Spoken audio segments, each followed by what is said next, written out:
Hello, my name is Jason and welcome to my second ever TouchDesigner tutorial. Today we're going to look at how to make this swarm of butterflies that are animating uniquely via a vertex shader and instancing in TouchDesigner, excuse me. So this all works by using two rectangles in SOPs here. And we've got half of the butterfly on this rectangle and half of the butterfly on this rectangle.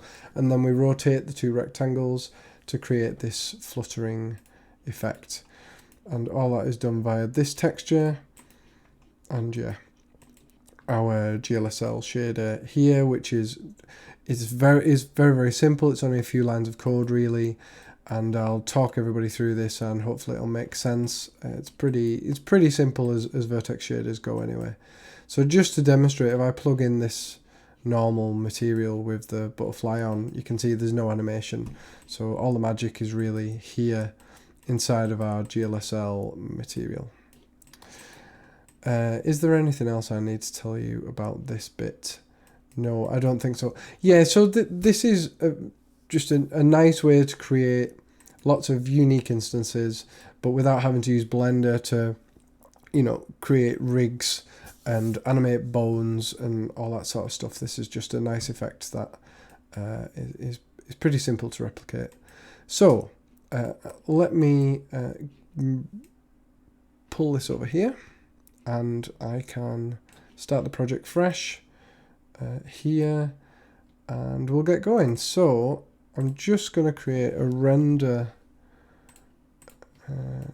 setup first, the usual. So a render top and camera and a light. I'm going to parent my camera to my light like this, parent the light to the camera even, and then I'm going to create a null and name this look at, and our camera and our light are going to look at this null. So this just gives us a nice way to control the camera. And then I will create a null here for our render and view that. So that's our render setup. Now, the first thing we need to do, like I said, is create our rectangles, which are the basis of this system. So let's do that first. Let's go to SOPs, grab a rectangle and change its size to half of a square, like this. And then move its U's over to the left. So this will be our left wing. If we copy that and paste it, and then move the U's all the way this way, this will be our right wing. Let's also select both of these and change the orientation to ZX plane. So this will work better later on when we get to our Glsl. So we've got our two wings, which is nice. And then the next thing we'll want to do is merge those so that we can put them into a geo and instance them. So that's the merged, and then create a null of our merge, and then create a geo of our null like this. So then if I move my camera up a little bit, on the Y, we can see our rectangle, which is two rectangles close together. So that's the basis of what we need to do at the moment. The next thing, we should get our butterfly texture and pop that onto our rectangles. So go movie file in top and we can use TouchDesigner's butterfly here. There it is. I'll make a null for this and call this color map, and then we can create a Fong material here and attach this to the color map parameter, create a null for our material and put that on there. So we've got our butterflies. At the minute, because of the way the texturing works by default, it'll put the butterfly once on each rectangle, but we can change that with some texture SOPs in a moment. Actually, we'll do that right now. So before our merge, we'll need to insert a texture SOP for each wing. So let's do the first wing first. So what I found is on the texture type here, if you just change this to perspective from camera, it'll give us what we need. I don't really know the differences between all of these, but this one seems to work. which is fine. The next thing we'll need to do is rotate this by 90 degrees so that we've got our butterfly facing the right way. And then we will change the scale on the Y here to 0.5 like this. So now we've got one wing on our left rectangle. We can copy and paste this texture, SOP, plug that back into our merge, and now just move our offset X, Y here, sorry, to this way, or whichever way you like, as long as we end up with this, basically. So we've got one wing on each rectangle. Marvelous. The next thing we'll want to do here is just create some instances as well, so that we can demonstrate our effect. So I've made a grid, 5 by 5, and I'm going to set its size to 1.2, something like that. Create a null, name this T, and then in our geo, in our instances, drag this into the translate op and do P12, 012. Okay, so our blending isn't working here, so we need to go our Fong and go to common and do blending transparency. I also do discard pixels here and then just move this up a bit until, you know, it looks fairly sharp around the edges of the butterfly. Our butterflies are a bit too big at the moment. We could probably put a transform in here, and this will just give us some more appropriately sized butterflies. Maybe increase our grid size a bit. There we go. Okay, so we've got lots of butterflies that are static at the moment. So the next thing we're going to want to do, I think, what is the next best thing to do here? I think we should probably try and animate them. I think that makes sense. So to do that, we need to create a Glsl material from this Fong material here. And it's quite easy to do. The only other thing I'm going to add here is a constant and a null, and call this diffuse map. And this is just so I can change the color after I've generated the GLSL if I need to. So I'm just going to go to diffuse up here and change this to fully white, and then drag the diffuse map onto this diffuse map property here. So now I've done that, I can create a GLSL material by going to the bottom of the Fong properties here and click on output shader and click OK. So now we've got a Fong GLSL with a vertex shader, a pixel shader, and some info so we can see whether it's compiling correctly or not. And now I can attach this to this null, and our instances are powered by this Fong GLSL, which is wonderful. So to make our wings flap up and down, we need to have them follow a rotation value, basically a set of frames that are the animation that they will do. So the best way to do that, sorry, my cat's just jumped away. The best way to do that is to create a pattern chop. And then here I'm going to change this to cosine. So these are going to be the values that our wings rotation will follow as time progresses. So as time goes on, the rotation will be 1, and then it will slowly decrease down to -1 and go back up again. And it'll just oscillate between 0 and 1 like this. So if we use that value 0 and 1, or 0 and whatever we use, convert it to radians, then that will act as a rotation like this, and it will just keep undulating, oscillating up and down, up and down. So the way to feed this into GLSL is to take our pattern and do top to chop and change this to, that's actually going to be just fine, I think. And then create a null and name this S animation. So we can bring this data into GLSL here in the samplers tab. If we add a new one here and go and drop S animation on top and name it S animation, we can begin to access that in our GLSL. So if I edit this file here, Let me just create a new window. I don't know why this is being so weird. Okay. So this is my GLSL that I've just opened here. This one. So what do we need to do? We need to read in the animation values that we've just generated there from that pattern. So the way to do that is to go to, oh, have I lost my code here? I've got this on another screen so that I can remember what to do. So to read in that animation data, we first need to create a uniform to reference what we've just put in the properties on the GLSL material. So we do uniform sampler 2D S animation. So this name we've given here links up to this name here. Can I alt tab back to that? Yeah, great. So we're going to use these values to animate. Right.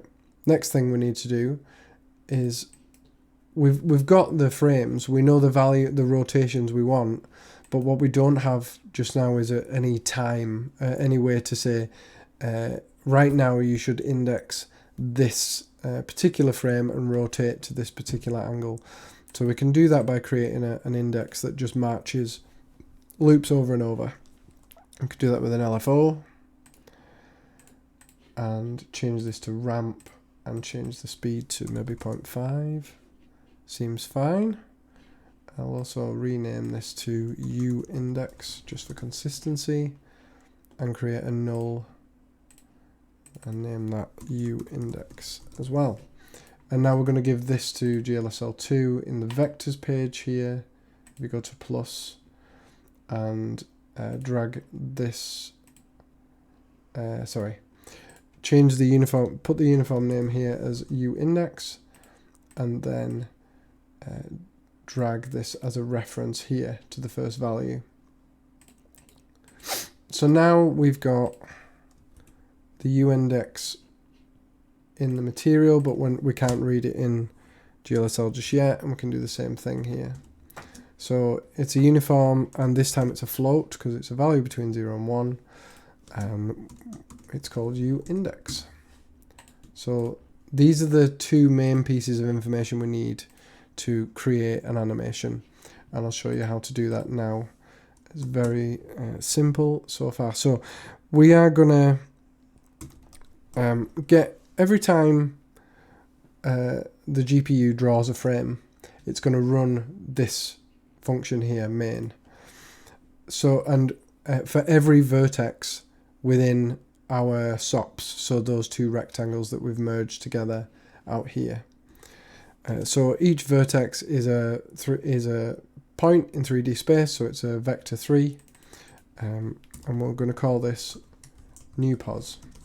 And P is the global of the point that this vertex shader is operating on right now. So we've got our new position in, and then we're going to give that back to the GPU via this thing here, TD deform. So we can just put our newPos here, and that will hand it back to be rendered. Well, it'll be handed on to the pixel shader technically. Is that right? It's probably right. I don't know. Don't listen to me. So what's the next thing we need to do here? We need to read in our angles that we want to rotate our wings to. And we can do that from this texture, this S animation texture. This is quite simple to do. We can do vec3 animation equals texture.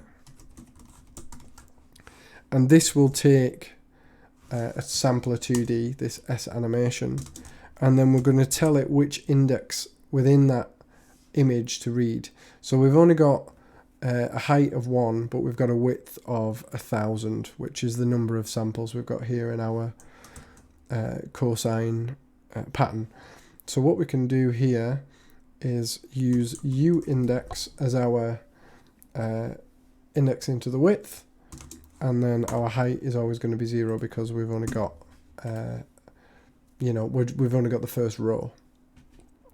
So this is now reading in these frames from our S-animation texture. So the next thing we can do is manipulate our vertex. So we can go newPos times equals and apply a rotation matrix to this position. That's why we're multiplying it. And there's a handy function in TouchDesigner called TDRotateZ, and we can use radians to convert what we've got here into radians and go animation.x. And now when I do this, we should see something. We're seeing nothing just now. What's happened here then? What have I missed? Anything at all? That all makes sense and should be fine. Well, we've got a compilation error. Let's see, vec3. Oh yeah, okay, that's fine.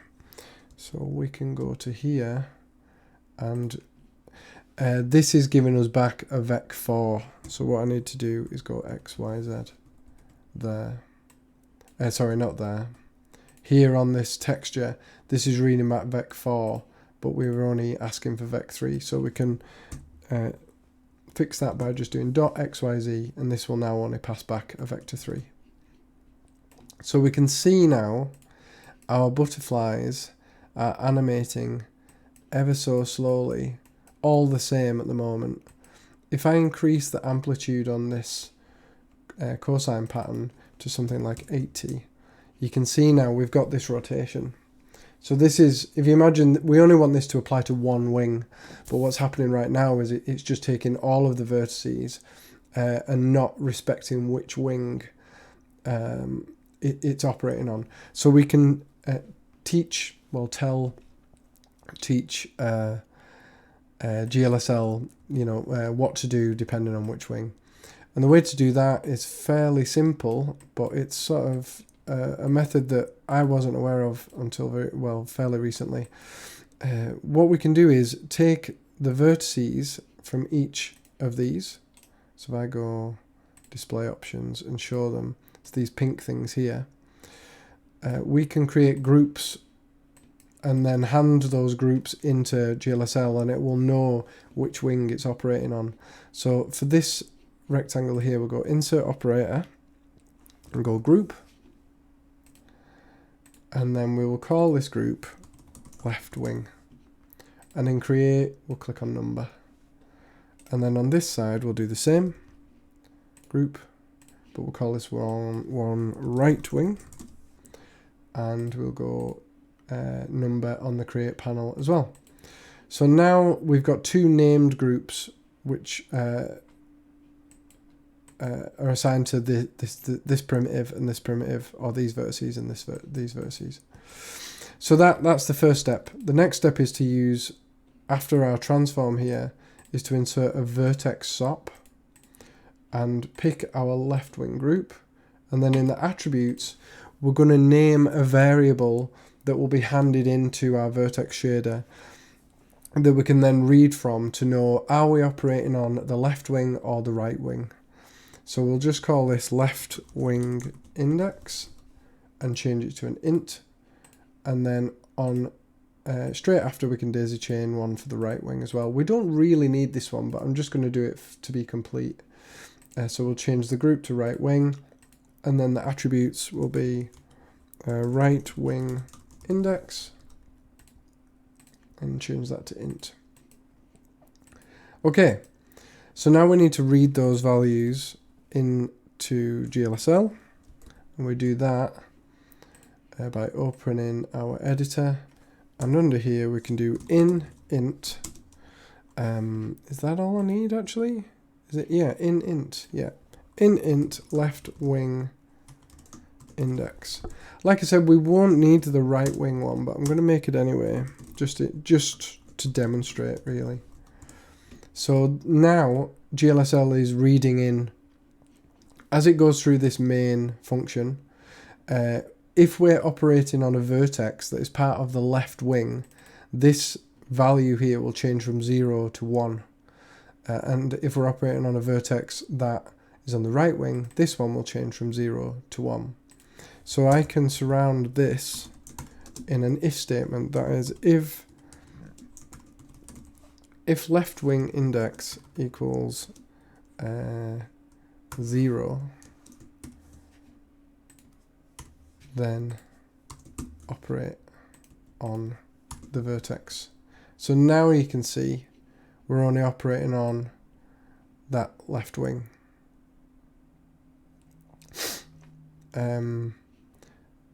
So now all we need to do is go, well, if we're not on that wing, then just apply this same animation to the other wing, but in the opposite direction. So you do else, copy the code in, and then just after the radians bit here put a minus, and now we've got our wings. There we go. So now that's all of our instances animating uniformly. Anyway, so our next step is to modify this vertex shader a little bit more so that we can get unique animations for each butterfly. You know, because each butterfly will not be flapping its wings in unison with all of the others. We want to create some variation. And the way to do that is to say, depending on which instance is being operated on, we can say, oh, I'm instance 5, which would be this butterfly here. Well, it'd be instance 4. So it'd be 0, 1, 2, 3, 4. Instance 4. If I'm instance 4 or whatever, don't use this index, but instead use an index plus some amount so that it's reading from further along the frames of this animation. And by doing that, we can kind of offset each instance so that it's slightly ahead of the animation curve, so it looks like they all vary. So I'll show you how to do that now. It's quite simple. We just need to create a new vector here and call this U offset, like this. And then edit our Glsl once more, which is this one, and bring in that uniform float U offset, like this. And all we need to do is for each instance generate a different index instead of them all following the same index into this animation. So we can do that by creating a new float called offset index, and then we'll take our U index and we're going to add it to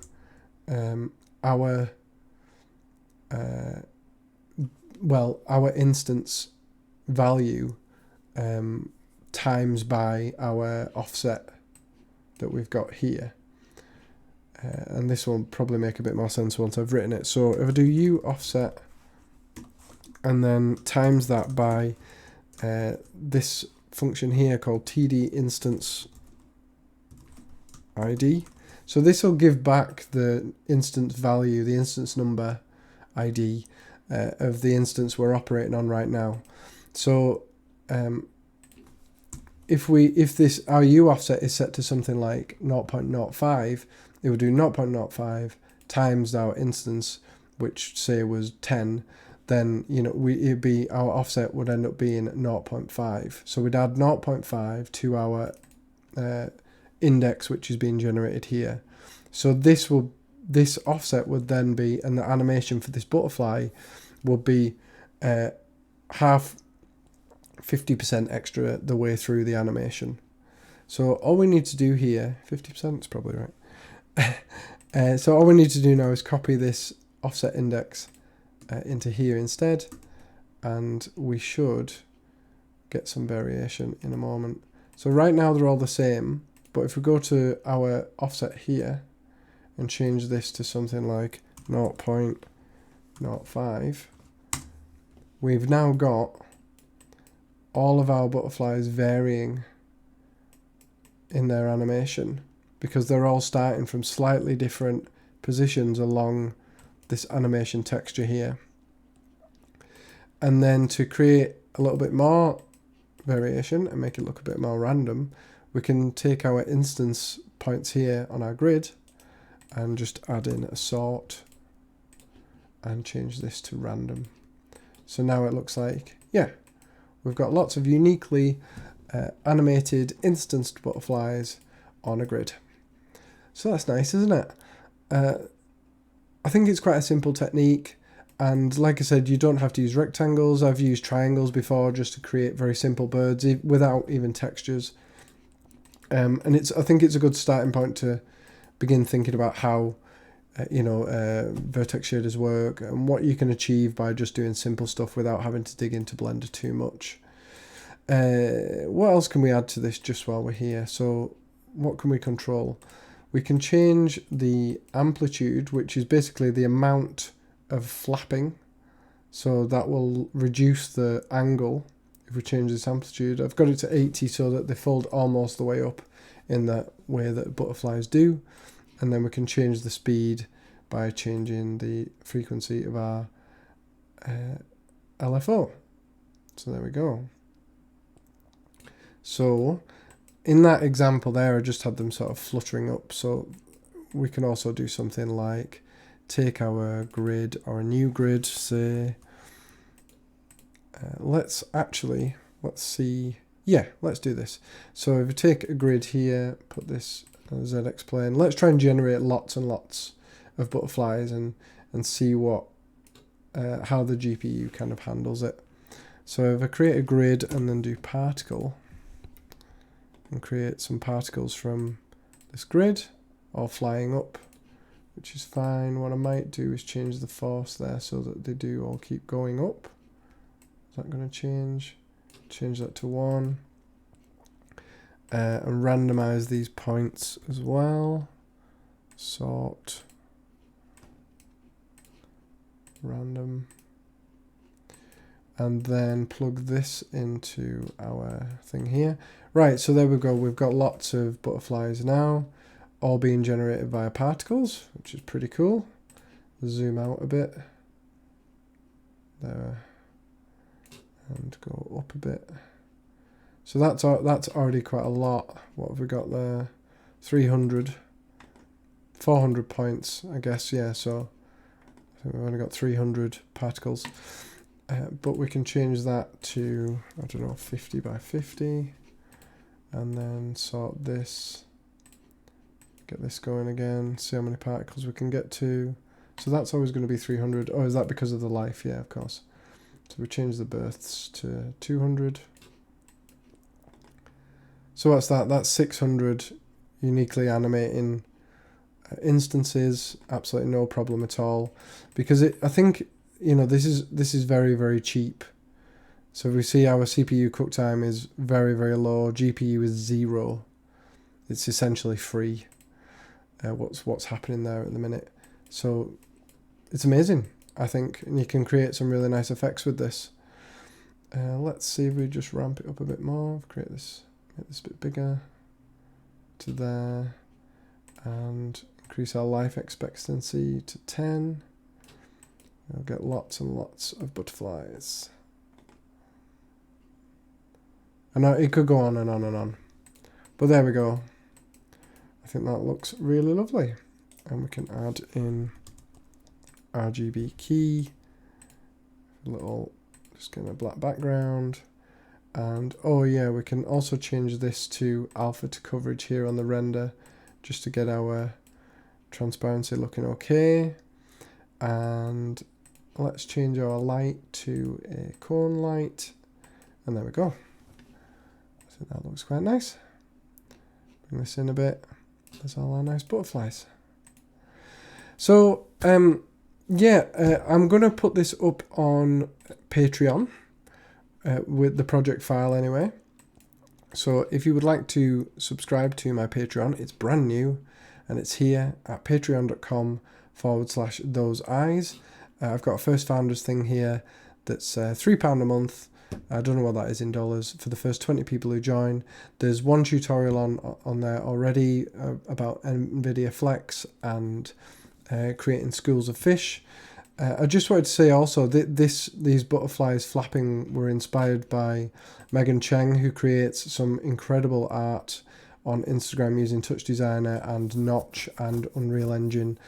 Is based on this one here, these butterflies, and I just wanted to create something similar with the flapping wings.